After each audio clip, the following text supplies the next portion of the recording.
ನಮಸ್ಕಾರ. ನುಡಿ ಬೆಳಗು. ಅಭಿನವ ಗವಿಸಿದ್ದೇಶ್ವರ ಸ್ವಾಮೀಜಿ ಗವಿಮಠ ಕೊಪ್ಪಳರವರ ಲೇಖನ ದೇವರು ಹಚ್ಚಿದ ದೀಪಗಳು. ಕೆಲವು ತಾಯಂದಿರು ತಮಗೆ 3 ಮಕ್ಕಳು ಹೆಣ್ಣಾದವೆಂದು ಚಿಂತೆ ಮಾಡ್ತಾರೆ. ಯಾಕೆ ಹೆಣ್ಣಾಗಬಾರ್ದು? ಅದರಲ್ಲಿ ತಪ್ಪೇನಿದೆ? ಹೆಣ್ಣೆಂದೇಕೆ ಬೀಳುಗಳೆವರು, ಕಣ್ಣು ಕಾಣದ ಗಾವಿಲರು.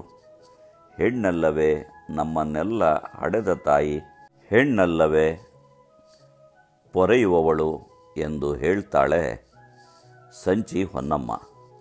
ಮಕ್ಕಳನ್ನು ಹೆಣ್ಣು ಗಂಡು ಅಂತೆಲ್ಲ ಭೇದ ಮಾಡಬಾರದು.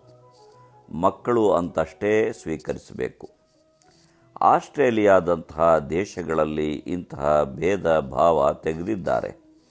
ಅಲ್ಲಿ ಮಕ್ಕಳು ಅಂದರೆ ಮಕ್ಕಳು ಅಷ್ಟೇ. ಮಕ್ಕಳು ಅಂದರೆ ದೀಪ ಇದ್ದ ಹಾಗೆ. ದೀಪಕ್ಕೆ ಹೆಣ್ಣು ದೀಪ ಗಂಡು ದೀಪ ಅಂತ ಇಲ್ಲ. ಹಾಗೆಯೇ ಮಕ್ಕಳಿಗೂ ಮಕ್ಕಳು ಅಂದರೆ ದೇವರು ಹಚ್ಚಿದ ದೀಪಗಳು. ಮನುಷ್ಯನಿಗೆ ಭಯ ಎಲ್ಲಿದೆ ಅಂದರೆ ತೀರಾ ಮುಂದಾಲೋಚನೆಯಲ್ಲಿ ಇರುತ್ತೆ. ನಾಳೆ ನಾಡಿದ್ದು ಏನಾಗುತ್ತೋ ಅನ್ನೋ ಕಲ್ಪನೆ ಮಾಡ್ತಾನಲ್ಲ, ಆ ಕಲ್ಪನೆಯೊಳಗಡೆ ಭಯ ಇದೆ. ಹಿಂದೆ ನಡೆದದ್ದನ್ನು ನೆನಪಿಸಿಕೊಂಡು ಅಳ್ತೀವಲ್ಲ, ಅದರೊಳಗಡೆ ದುಃಖ ಇದೆ. ನಾಳೆ ಅನ್ನುವುದು ಇಲ್ಲ. ಇವತ್ತು ನಾಳೆ ಅಂತೀರಿ. ಬೆಳಕು ಹರಿದ ತಕ್ಷಣ ಅದಕ್ಕೊಂದು ನಾಳೆ ಹುಟ್ಟುಕೊಳ್ಳುತ್ತೆ. ಅದಕ್ಕೆ ಇವತ್ತು ದೇವರು ಏನು ಕೊಟ್ಟಿದ್ದಾನೆ ಅದರೊಳಗಡೆ ಸಂತೋಷವಾಗಿರಬೇಕು.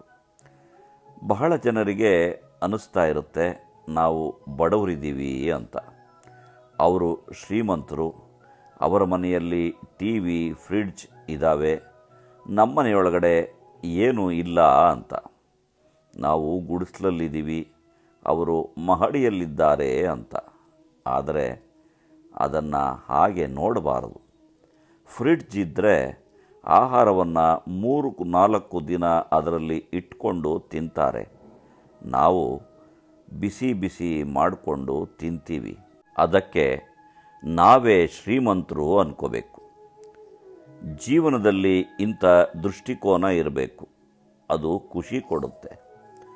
ಹೊಲದಲ್ಲಿ ಯಾರೂ ಕಳೆಯನ್ನು ಬೆಳೆಯೋದಿಲ್ಲ. ಬಿತ್ತಿದ್ದು ಬೆಳೆ, ಆದರೂ ಕಳೆ ಬೆಳೆಯುತ್ತೆ. ಜಾಣ ರೈತ ಏನು ಮಾಡ್ತಾನೆ ಅಂದರೆ ಕಳೆ ತೆಗಿತಾನೆ, ಬೆಳೆ ಉಳಿಸ್ಕೋತಾನೆ. ಹಾಗೆ ಜೀವನದಲ್ಲೂ ಕೆಟ್ಟದ್ದು ಒಳ್ಳೆಯದು ಎಲ್ಲ ಇರುತ್ತೆ.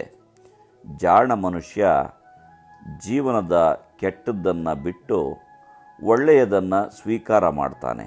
ಅದು ಜೀವನ. ಗ್ರಾಮಗಳಲ್ಲಿ ನಾಗಪ್ಪನ ಕಲ್ಲು ಇರುತ್ತವೆ. ಒಮ್ಮೆ ನಾಗಪ್ಪ ಹನುಮಪ್ಪನಿಗೆ ಕೇಳಿದನಂತೆ, ನಿನಗೆ ಎಷ್ಟೊಂದು ಜನ ಬರ್ತಾರೆ, ಆದರೆ ನನಗೆ ಯಾರೂ ಬರಲ್ಲ. ವರ್ಷದಲ್ಲಿ ಒಮ್ಮೆ ಪಂಚಮಿಗೆ ಬಂದರೆ ಮುಗೀತು, ನಂತರ ಯಾರೂ ಬರೋದೇ ಇಲ್ಲ. ನಿನಗಾದರೆ ಭಕ್ತರ ಕ್ಯೂ ಯಾವಾಗಲೂ ಇರುತ್ತೆ, ಯಾಕೆ ಎಂದು.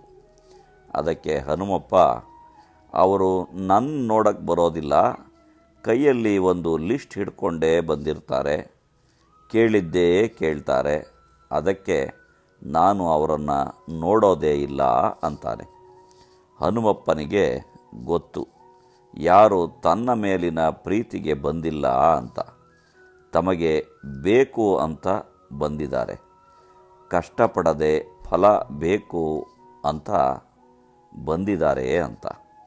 ಅದಕ್ಕೆ ಹನುಮಪ್ಪ ಯಾವಾಗಲೂ ಮುಖ ತಿರುಗಿಸಿ ನಿಂತಿರ್ತಾನೆ.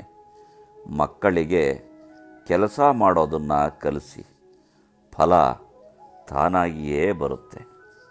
ನಮಸ್ಕಾರ, ಧನ್ಯವಾದಗಳು.